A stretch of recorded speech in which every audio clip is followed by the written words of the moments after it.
Hello student, today we will discuss about estimation and costing. Estimation and costing जो subject है वो हम लोग इलेक्ट्रिकल में इसीलिए पढ़ रहे हैं क्योंकि इलेक्ट्रिकल में क्या है कि हमें कहीं ना कहीं एक लेआउट एक स्ट्रक्चर बनाना होता है पावर प्लांट के लिए या किसी के लिए। तो उसके लिए क्या होता है, सबसे पहले हम उसका देखते हैं कि हमारी जगह कैसी है, उसमें एस्टिमेशन करने की ज़रूरत होती है, फिर उसमें कॉस्टिंग, क्योंकि मेन तो जो चीज़ होती है वो मनी होती है, तो उसकी कॉस्टिंग क्या आ रही है तो वो। और बेसिकली ये सब्जेक्ट हम लोग यहाँ इसीलिए और पढ़ रहे हैं क्योंकि हमारे जो भी कॉम्पिटिटिव एग्ज़ाम है, जेई है, एई है, या फिर गेट एग्ज़ाम है, या फिर और भी आपके एग्ज़ाम्स में ये हेल्प करेगा। तो एस्टिमेशन पावर प्लांट इंजीनियरिंग, जब हम लोग power plant engineering means diploma में पढ़ते हैं ये सब्जेक्ट, और डिप्लोमा में एक दो सब्जेक्ट और भी पढ़ते हैं इंजीनियरिंग ड्राइंग करके, इंजीनियरिंग ड्राइंग 1, इंजीनियरिंग ड्राइंग 2। तो उसमें भी हम ये एस्टिमेशन एंड कॉस्टिंग का यूज़ कर सकते हैं, पढ़ सकते हैं उसमें।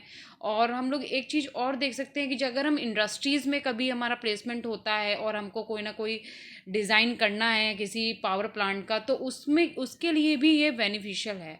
हाउस होल्ड सप्लाई के लिए भी ये सब्जेक्ट बहुत बेनिफिशियल है कि हाउस होल्ड सप्लाई हमारी कैसे लगानी है, कौन से वायर यूज़ करने हैं, उसके लिए भी ये बहुत बेनिफिशियल है। तो स्टार्ट करते हैं। पावर प्लांट लेआउट को बनाने के लिए हमें एस्टिमेशन एंड कॉस्टिंग की नीड पड़ती है।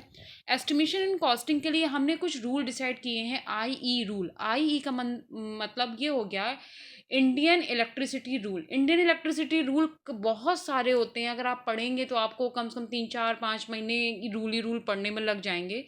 और उतना रूल पूछा नहीं जाता किसी भी एग्ज़ाम में, और किसी भी सब्जेक्ट में अगर आप एग्ज़ाम देना चाह रहे हैं किसी भी चीज़ का, तो उसमें इतना रूल पूछे नहीं जाते। हमें सिर्फ उतने ही रूल पढ़ने हैं जितनी हमें नीड है, सिर्फ हम उतने ही रूल को पढ़ेंगे। तो आई रूल 1956, मतलब इस समय जो रूल्स चल रहे हैं इलेक्ट्रिसिटी जनरेशन के लिए, लेआउट के लिए, तो वो 1956 का रूल चल रहा है under the I act 1910 of section 36A। Total chapter अगर की बात कर लेते हैं, टोटल चैप्टर इसमें 11 है, और कितने रूल है, 143 रूल्स हैं। ये डायरेक्ट क्वेश्चन आपका एग्जाम में पूछ दिया जाएगा कि आई रूल 1956 का सेक्शन क्या है, तो आप बोलेंगे 36A सेक्शन है। आई इज डायरेक्टली और indirectly connected with safety. I rule जो भी बनाए जाते हैं इलेक्ट्रिसिटी के लिए, तो हम सबसे पहले उसमें ये भी ध्यान रखते हैं कि सेफ्टी पर्पस क्या है, प्रोटेक्शन क्या है हमारे लिए, क्योंकि आपको पता है इलेक्ट्रिसिटी का झटका बहुत ज़्यादा होता है, आदमी बचना मुश्किल होता है। तो उसके लिए हम कुछ स्टैंडर्ड और कुछ रूल डिसाइड करते हैं, वही रूल हम यहाँ पर डिफाइन कर रहे हैं। अब कुछ पॉइंट्स हम लोग देख लेते हैं जो डायरेक्ट एग्जाम में आपसे पूछ सकते हैं कि स्विचेस कैसे होने चाहिए। स्विचेस फेज वायर में होने चाहिए, कोई भी स्विच न्यूट्रल में नहीं होना चाहिए। आउटर बॉडी हमारी अर्थ जरूर होना चाहिए, जैसे कोई भी घर डिज़ाइन करते, कोई भी इंडस्ट्री डिज़ाइन करते, कोई भी चीज़ जहाँ पे इलेक्ट्रिसिटी की सप्लाई हमें देनी है, तो वहाँ पे अर्थ वायर जरूर लगाएंगे। ओके। नेक्स्ट, लो वोल्टेज, मतलब जो वोल्टेज लेंगे, अगर लो वोल्टेज का यूज़ करें तो 250 वोल्ट होना चाहिए, मीडियम वोल्टेज है तो 650 होना चाहिए, हाई वोल्टेज है तो 33 केवी, और EHV एक्स्ट्रा हाई वोल्टेज है तो 733 केवी से मैक्सिमम नहीं होना चाहिए। ये इसकी पेट वैल्यूज़ हैं। नेक्स्ट हम लोग देख लेते हैं रूल नंबर 54। रूल नंबर 54 में हम लोग क्या देखेंगे कि मैक्सिमम वोल्टेज वेरिएशन कंज्यूमर के लिए कितना होना चाहिए। वही मतलब 3 तरीके की वोल्टेज की हम यहाँ पर बात करते रहेंगे, low voltage, medium voltage, high voltage और एक्स्ट्रा हाई वोल्टेज। तो लो एंड मीडियम की वैल्यू सेम रहेंगी रूल 54 के अकॉर्डिंग, +-6%। फॉर हाई के लिए +-6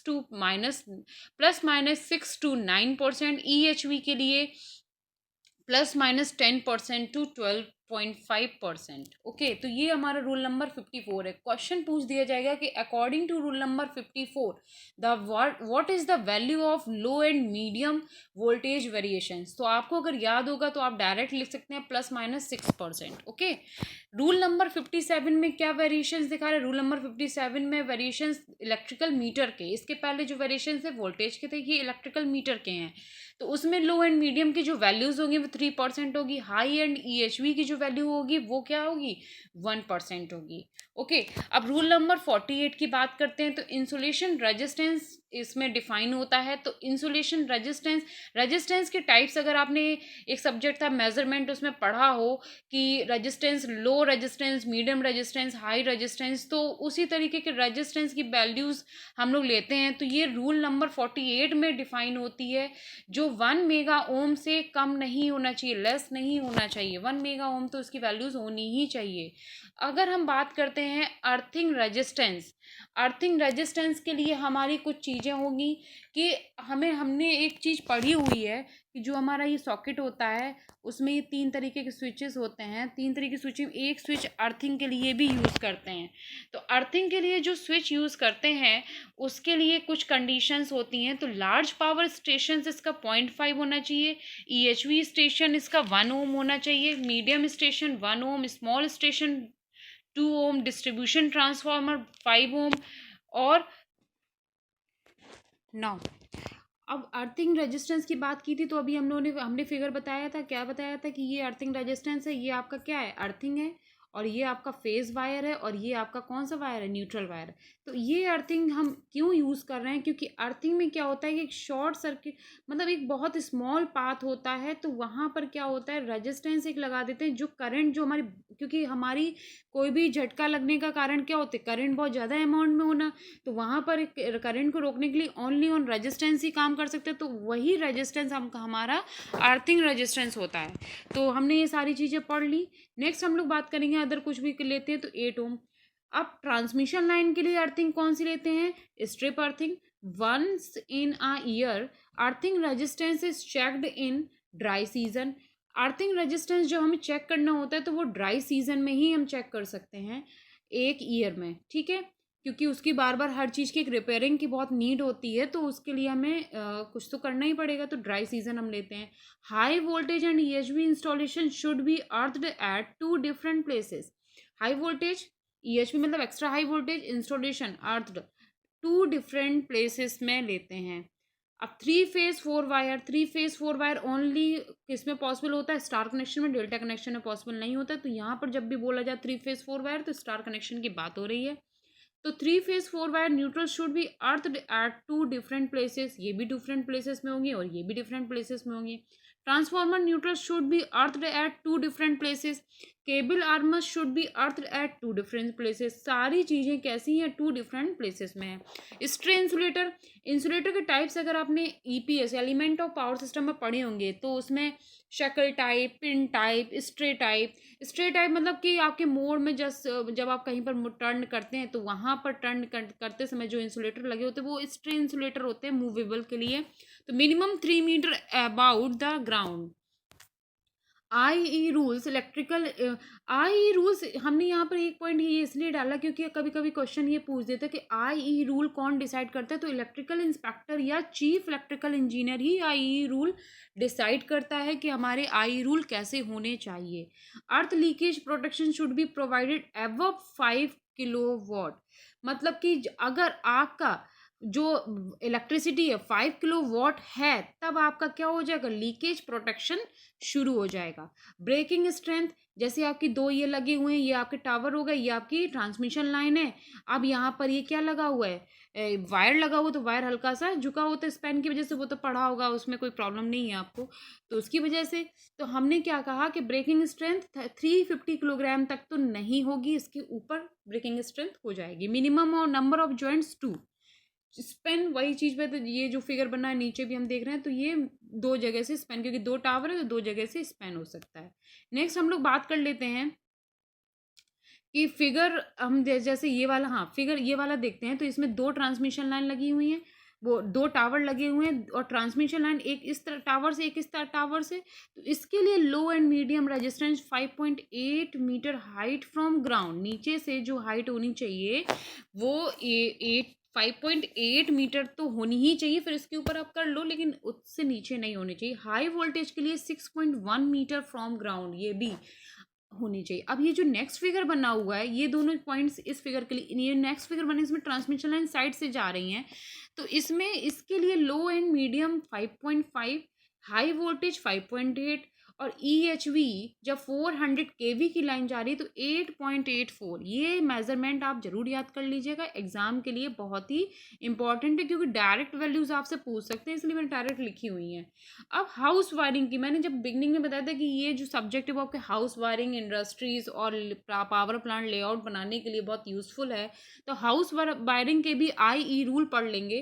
तो हाउस वायरिंग में जब हमने पढ़ा होगा, ये जनरेटर है, ये ट्रांसफार्मर लगा है, देन ये स्टेप अप ट्रांसफार्मर, ये स्टेप डाउन ट्रांसफार्मर, उसके बाद में ये बस बार हैं जो भी है, फिर लास्ट में हमारा डिस्ट्रीब्यूशन सेक्शन आता है। वो किस लिए आता है? एक तो इंडस्ट्रीज के लिए जाता है, एक हाउस होल्ड के लिए जाता है। तो main distribution for all house hold wiring, 2 circuit in house hold, मतलब लाइट एंड फैन सर्किट, एक तो ये है। तो लाइट एंड फैन सर्किट की बात करते हैं तो इसमें मैक्सिमम पॉइंट 10 होते हैं। मैक्सिमम पॉइंट कभी भी क्वेश्चन पूछे कितने पॉइंट लेते हैं लाइट एंड फैन सर्किट में? 10 पॉइंट्स लेते हैं।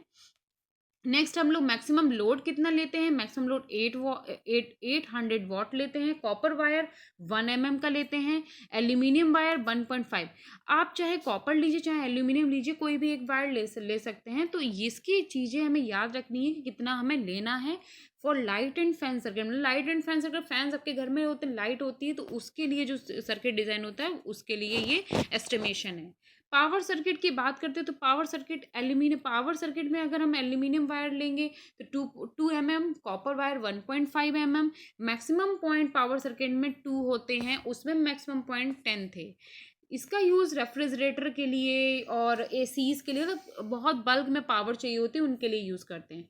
अब नेक्स्ट, पहला तो लाइट एंड फैन सर्किट हो गया, दूसरा पावर उसी के अंदर आगे अर्थिंग वायर की बात करते हैं। तो अर्थिंग वायर में क्या होगा? एक तो कॉपर वायर, एक एल्यूमिनियम वायर। तो हमने ये अब फिगर आपको इसके पहले भी बताया था कि ये अर्थिंग है, ये न्यूट्रल है और ये फेज है।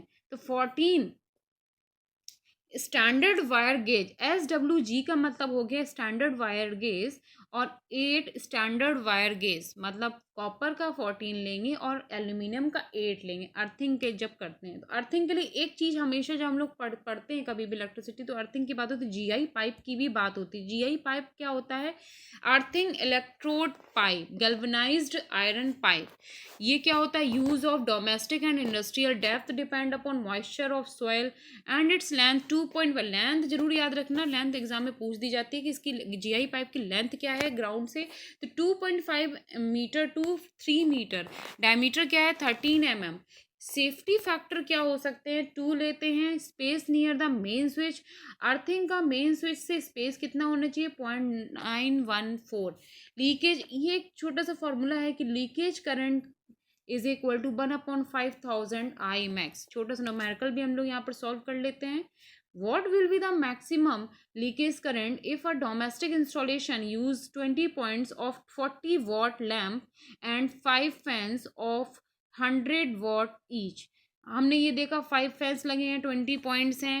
A पॉइंट मतलब ये सब इसके ऑप्शन है, कौन सा ऑप्शन करेक्ट है पहले ही हमने बता दिया। अब इसमें देख लेंगे क्या हुआ। Power is equal to V/I। Voltage कितना दिया है? 240।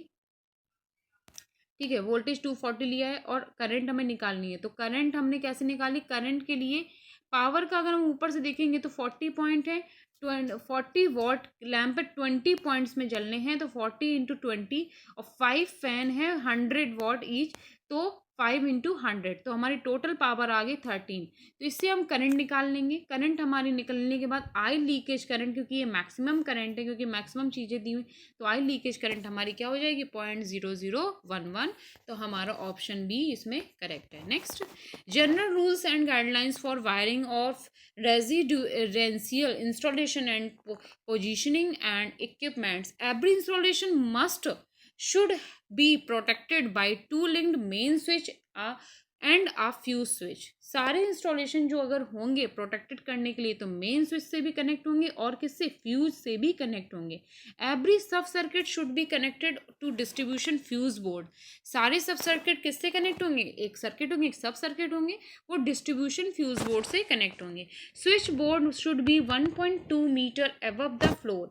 फ्लोर से स्विच बोर्ड कितना होना चाहिए? 1.2 मीटर। ग्राउंड से इनकैंडेसेंट लैम्प का clearance greater than always 1.2 metre होना चाहिए। ग्राउंड से इनकैंडेसेंट लैम्प का हमेशा ये चीज़ हमेशा ही आप लोग याद रखना, always there should no fuse in neutral wire. Neutral wire में हम कोई भी फ्यूज़ नहीं लगाते हैं, ठीक है। अब सीलिंग फैन इसकी बात कर लेते हैं। सीलिंग फैन कैसा होना चाहिए? सीलिंग फैन रूफ से 30 सेंटीमीटर से कम नहीं होना चाहिए। ब्लेड से ग्राउंड का डिस्टेंस 2.54 से कम नहीं। सीलिंग फैन का जो ग्राउंड से, जैसे ऊपर हमारे पंखे लगे होते हैं, वो 30 सेंटीमीटर से कम नहीं होनी चाहिए उनकी डिस्टेंस। और ब्लेड से ग्राउंड का डिस्टेंस जो है वो 2.4 मीटर से कम नहीं होना चाहिए। ऑर्डिनरी सॉकेट का ग्राउंड से clearance 20 centimetre above the floor होना चाहिए। ऑर्डिनरी सॉकेट्स, जो सॉकेट्स लगे होते हैं उसके लिए। Next, load greater than 1 kilowatt तो MCB miniature circuit breaker isolator switch होना चाहिए। एनर्जी मीटर 1 मीटर से ग्रेटर और इक्वल होना चाहिए from the ground. Electrical wiring, अब वायरिंग की बात करें, वायरिंग दो तरीके की हो सकती है, जंक्शन बॉक्स सिस्टम और T system, loop in system, looping system. Different types of electrical wiring, ये तो दो तरीके की होंगी। एक और तरीके की जो बहुत इंपॉर्टेंट है, क्लीट वायरिंग हो सकती है, वुडन कास्टिंग हो सकती है, सिटीज टीआरएस और पीवीसी। शीथ वायरिंग हो सकती है, लीड शीथ हो सकती है, कंड्यूट वायरिंग हो सकती है। जंक्शन बॉक्स की बात करते तो सबसे पहले फिगर देख लेते। फिगर में क्या है, ये हमारा एक फेज, एक ये फेज है, ये न्यूट्रल है। 4 जंक्शंस लगे हुए हैं, 1 2 3 4। ये स्विच लगे हुए हैं। हर जंक्शंस का कनेक्शन एक स्विच से है और एक बल्ब से है, स्विच से और एक बल्ब से है, ठीक है। तो क्या होगा, कनेक्शन थ्रो जॉइंट कॉन्टेक्टर और जंक्शन बॉक्स आर यूज्ड। यहाँ 4 जंक्शंस लगे हुए। केबल ऑफ रिक्वायरमेंट कम होती हैं, ये इसका एडवांटेज हो गया। जंक्शन का रिक्वायरमेंट ज़्यादा होता है और कॉस्ट इसकी नॉर्मल, मतलब अगर हम ये लेआउट डिज़ाइन करते तो इसकी कॉस्ट नॉर्मल रहेगी। लूप इन लूपिंग की बात करते तो ये फेस वायर और ये न्यूट्रल वायर हो गया। फेस वायर और न्यूट्रल वायर, स्विच बल्ब उसमें भी जैसा था वैसे ही है, बस इसमें क्या जंक्शंस नहीं, इसमें लूप बने हुए हैं। लूपिंग फॉर्म में भी हम इसको इसी तरीके से ड्रॉ कर सकते हैं। यूनिवर्सली एक्सेप्टेड आजकल जो चल रहा है वो लूपिंग वायर का ही ज़्यादातर चल रहा है। Connected in parallel, phase and line are looped either in switch board और junction board, and neutral are looped either a switch board or in light or fan।